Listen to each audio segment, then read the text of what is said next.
All I hear is talking, I don't sweat that. If they don't trust me either, I respect that. But she be down the ride, oh, I bet that. Ooh.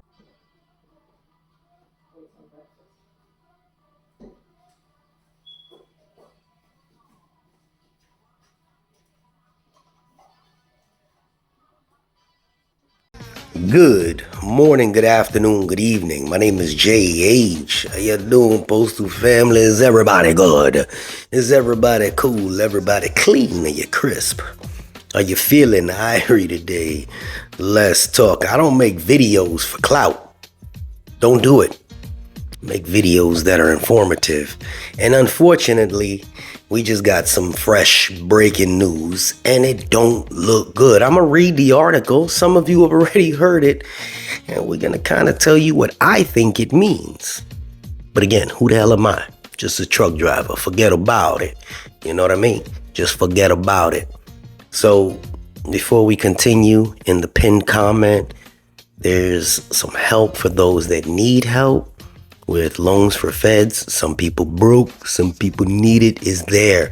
Another thing, I hope y'all were moving your money around in the TSP. Some people don't know how to maneuver your money. Just don't let it sit there, because it was a big loss, like a big loss.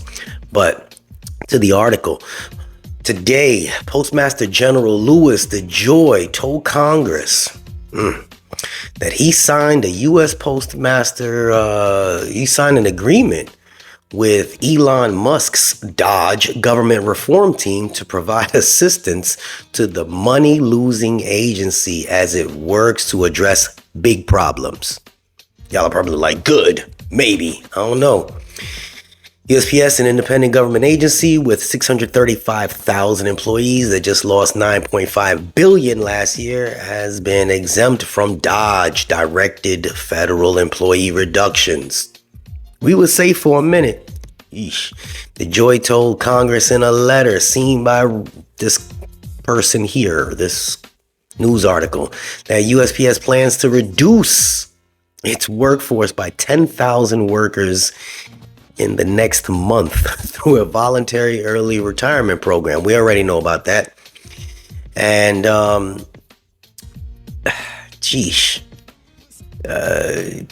Dodge and the General Service Administration will allow the government reform team to assist us in identifying and achieving further efficiencies. The team was gracious enough to ask for big problems they can help us with. DeJoy cited a number of issues, including mismanagement of retirement assets and its workers' compensation program by other government agencies. Workers' comp, boy, I told y'all it was coming for them people.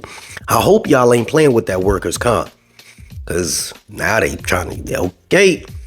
And other unfunded mandates and burdensome regulatory requirements. DeJoy has led a dramatic effort to restructure the post office over the last 5 years and has used similar tactics to the Dodge team, including shrinking the workforce and canceling renegotiating contracts, which I agree with. He needed to get rid of all those damn contractors.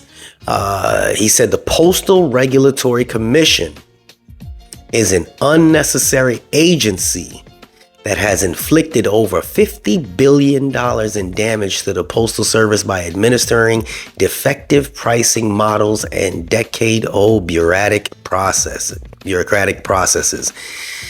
Last month, 2 media outlets reported the current president was preparing to issue an executive order to fire the Postal Serve Board of Governors. The White House denied blah, blah, blah.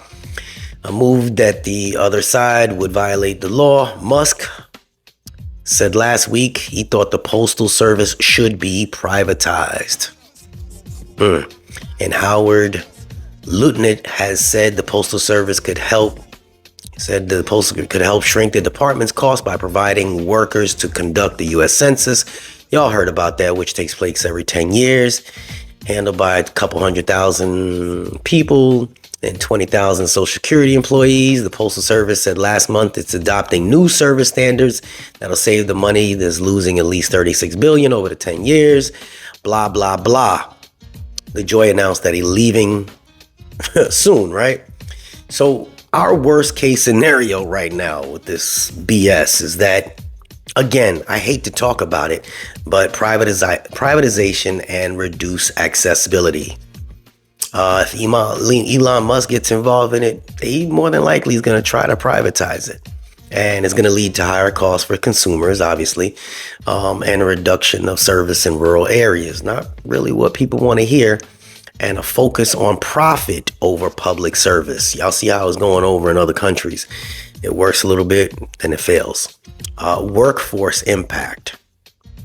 A planned reduction of 10,000 employees through early retirement will lead to operational challenges, especially if the remaining workforce struggles to meet the demand. So if they get rid of 10,000, they don't hire 10,000, then what? The employees are going to get vexed. And the regulatory and structural challenges. DeJoy criticized the Postal Regulatory Commission because obviously they didn't allow him to just do whatever it is he wanted. So they want to merge the post office with the Commerce Department, and that's going to probably lead to a bunch of legal battles and obviously throw us off a little bit, unstabilize us. And there's definitely going to be a lot of political fallout, a lot of public backlash, privatization. They talked about it, I don't know, I think it was like 30, 40 years ago. There's going to be lawmakers involved. The public is going to lead to, it's just going to be garbage. There's going to be service degraded, everything. Now, what happens to the unions? So if they go in that route, the chance that a union would be able to protect us is almost slim to none. And I was going to actually do a video about that till this article popped up. And I had it all printed. I was actually going to do it last week. What happens if we don't have unions anymore? So this is what's going on right now. This was just announced, I don't know, earlier today. But suppose we don't have unions. You know what? I'm going to do something I don't usually do. Just hold on.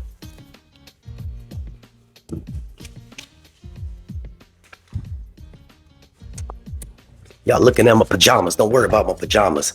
You know, without the unions, a lot of people upset about, you know, when I talk about the unions. See, I'm straight down the middle. I agree. Y'all need a union sitting up top. I disagree about a lot of the politics in the locals. And it's just a bad look overall. There's too much ununiformity. That's not even a word, but it's corruption at its finest. But if y'all don't have a union anymore, I came up with this word in the shower, there will be no more fuckery and foolery. The fuckery and foolery that we come up with and against, you know, our supervisors, something that we tend to do, and myself included, the fuck you mentality, the mentality where we can come in here and say, you know, fuck you and get away with it because we got the job security. No other job we can pull this shit off at. You can't curse your supervisor out or your manager out or pull the fuckery or foolery that we pull and still come back to work. No other place you can do that. That's where people are scared if we do lose the union. That specific union protection lets a lot of people become very arrogant when it comes down to unions. I mean, comes down to the post office and when they work, they're like, you know what? Fuck this. I'm not coming to work tomorrow. They'll just take the temporary slap on the hand, pow, and they'll deal with it. They get suspensions. This place will suspend you, and it's just a piece of paper because they go to work anyway. 7-day suspension. It's a working suspension. What? It's not like there's not paid. It just goes in your record, in your file. They got to go through the process of trying to get rid of you. And that is the protections that the union tends to help. But without a union, there's going to definitely be reduced job security, challenges when it comes down to compensation and your benefits. This place will be in a fucking uproar, okay? The management will have more control. We're going to talk about what happens to the management after this, though. Increased management control because they ain't got there's no boundaries at this point. This whole mentality that they've had for such a long time of my word. What is it they say? They say you follow directive or failure to follow instructions and all that other foolishness. There's going to be a complete shift in the workplace culture. You think there's angry people working at the post office now? Shit. It's going to just go, it's going to go fucking wild. There's going to be more workplace disputes because if we're accustomed to doing something one way because we have that union protection, If the unions are gone, bruh, the disputes are just gonna go out. They're gonna just be looking at the management like, hey, you can't tell me to do this. Management will have this superpower where they're like, you know what, I'll just fire your ass, and there's nothing that we can do about it. They're gonna be cost saving if the unions are gone, because they're gonna try to shit us on the pay all around the board.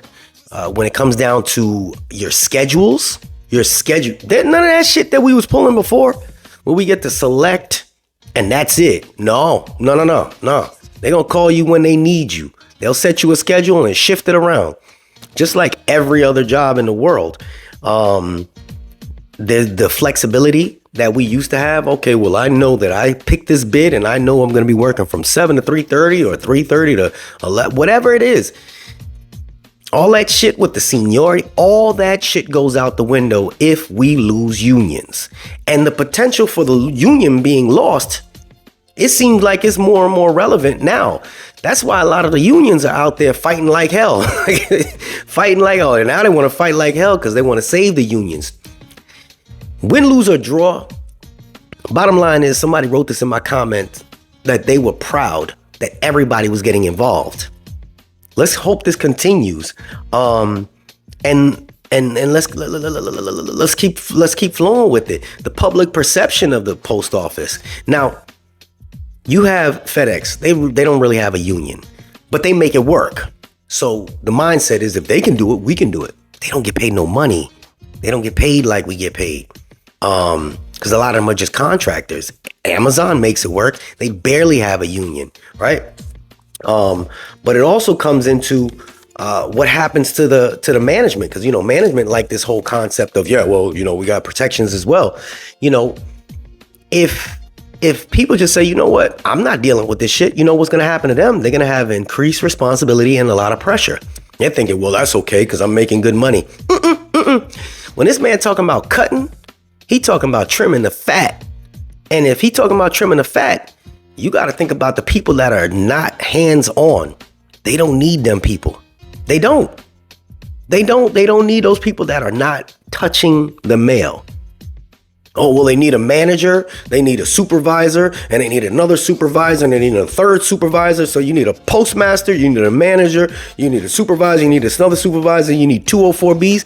No. There's going to be a bunch of people quitting, turnover. A lot of the managers that were here, they didn't get offered that retirement package, but they're waiting. If they get offered that retirement package this year, I guarantee you they're gonna quit. Guarantee you they're gonna take it and leave, because they know this is gonna be difficult. If we don't, because they have unions as well, but not like us. Legal challenges. Oh, the shit that they talk, and the whole thing where these managers are putting their hands on employees. Oh no, they're no longer covered by a union, so. All that shit that go on behind the scenes where the managers is up on a high horse and they over there flirting with, on both sides, men and women, the derogatory comments towards men and women, the racial comments towards men and women. The racial comments to all different nationalities. All that shit go out the window. No more legal protections, because your lawyer, the union, ain't gonna be there for you no more. So they will get hit with shit, man. And then enforcing policies. They have no set policies that were set forth by the union before. No agreement. There's no, hey, they're going to work these hours, blah, blah, blah. No, that's me shaking my hand. And they're going to say, well, this is how it is. You agreed to it. Our union agreed to it. No. So it's going to be difficult trying to enforce certain policies. They're going to have to write the whole book over again. The manager's morale will go out the window. There was a while ago when DeJoy sat down with the supervisors, and he said, the people that are sitting in this room, the supervisors, the hands-on supervisors, you don't have anything to worry about. And he was serious about that. And there's been a lot of managers that have fallen back into supervisory roles just to keep their jobs. because a lot of the manager roles are no longer necessary, or they'll combine them with other positions. I spoke about this probably over a year ago. But if you're not hands-on, you're not needed. So this is definitely not directed at the carriers. Carriers will always be carrier to some extent. But a lot of those positions that are sitting inside the warehouse, and a lot of people that sit behind, I don't want to say sit behind the desk, but there are a lot of extra people. There's a lot of overstaffing in certain scenarios. There's a lot of downtime. So I ain't gonna say it's overstaffing, but there's a lot of downtime. They're gonna make it more efficient if this dude gets in there. Because by no stretch of the imagination is he dumb. He's not dumb. He's disrupting. And sometimes they need to disrupt a little bit. My opinion. They need to disrupt a little bit. And hopefully this may wake our union up, because if it doesn't go through with the privatization, hopefully the union says, shit, that was close. Let's start doing things to get our members a little more structured together, a little more closer, a little more unified versus I'm the one and only. Because the stuff that the union heads, not all of them, the union heads, the presidents and all that other stuff feel like they can do, then they get mad when the real person that's sitting in the White House starts doing it. You can't get mad at him. He's just doing the shit the Jews doing all the time. But he's doing it on a larger scale. He disrupting you? Yeah. So, productivity. Yeah. The workload will change. The interior is changing.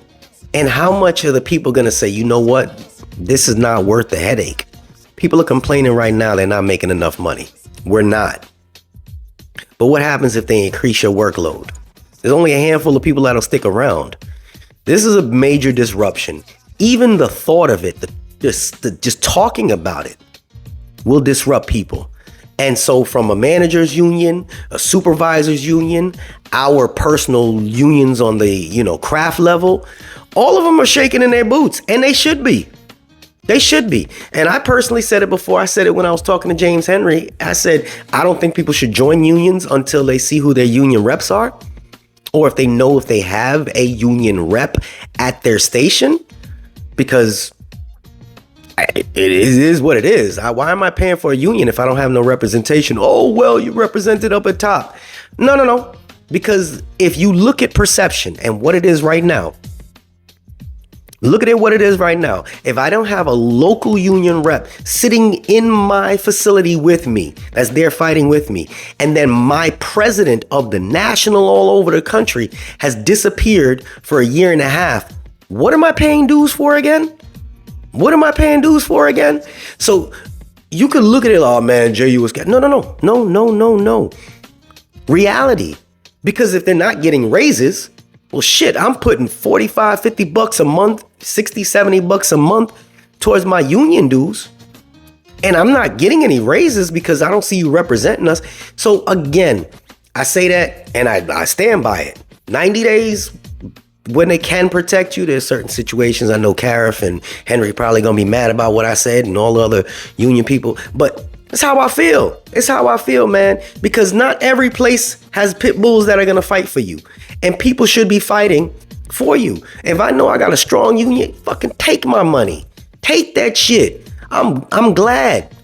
But when you feel like you left out in the dark, you don't know what's going on, and then all of a sudden, I'm negotiating on your behalf, and we don't know if the union gonna be there, and we don't know if we're gonna get privatized and what's happening. There's too much confusion. There's not enough communication. If y'all want to check this article out for yourself, you can go on Reuters, I believe, Reuters.com, or just shit, probably all over the news now. It's just it's a talking piece. It's a talking piece for everybody. Not a fear tactic, because it's there. It's not to try to scare you. It's there. You can be scared. I'd be a little concerned. Jay don't get concerned much. But now, it's like shit. We was staying low trying to stay out the limelight because of Ram, right? And all of a sudden he's like, oh, we see you sitting over there, USPS cousin. And now he's looking at us. Definitely, if you know people that are beating the system with that workers' comp, they gonna get them. They gonna get them. And a true story. They found that dude, Musk. They found a receipt for the United States Postal Service. Somebody had bought, I think it was a hammer or some type of tool, a hammer. And I think it was like $9,000, something ridiculous, like a sledgehammer, something that you could buy $40. But the receipt was for like $9 grand. So they getting raped. But that's where they have these people that are doing the audits, I guess. A lot of shit going behind the scenes. I don't talk too much about it, but there's a lot of corruption in this place. So, with all that being said, this was a longer video. I kind of keep it a little bit longer so y'all can continue chatting in the comment section and give your opinions. Respect each other. All right, respect each other. I did send an invite to Mike Cariff as well as James Henry. Those are the carrier hopeful presidents for any other person that's watching me, to sit down and talk. Cariff said he would. Henry's contemplating it. He's thinking about it. And I'm going to have them both, hopefully, sitting side by side, talking about what their visions are for you. So I'm just waiting on Mr. Henry to get back to me. I know he's a busy man, sitting where he sits. And this will not be a debate. So y'all don't be like, oh man, they're going to argue with each other. No. Behind the scenes, they are extremely cordial with each other. So don't think that what you guys put in the comments, man, fuck this one, fuck that. That's not how they are in real life. All right. So I've spoken to both of them. They're extremely respectful gentlemen. All right. But I'd like to have them both on here so they could share their visions on what it is they foresee in the future, as well as how they want to get there. Each of them want a good goal. They have a goal at the end of their tunnel. They just have different ways they want to get there. And it's good to see them side by side to show the unity, regardless of what y'all think. They are unified. So y'all stop with that tish. All right. I'm pulling the curtain back a little bit, let you see. Hopefully you made it to the end of the video. And y'all tell me what you think. All right. If y'all feel like arguing with each other, don't. You could curse me out. I'll accept it. I got thick skin. I'll block you. No, I'm just kidding. But please, those are your fellow co-workers. You know what I mean? Y'all want the same thing. You want a good end goal. All right. This is JH, and I'm out.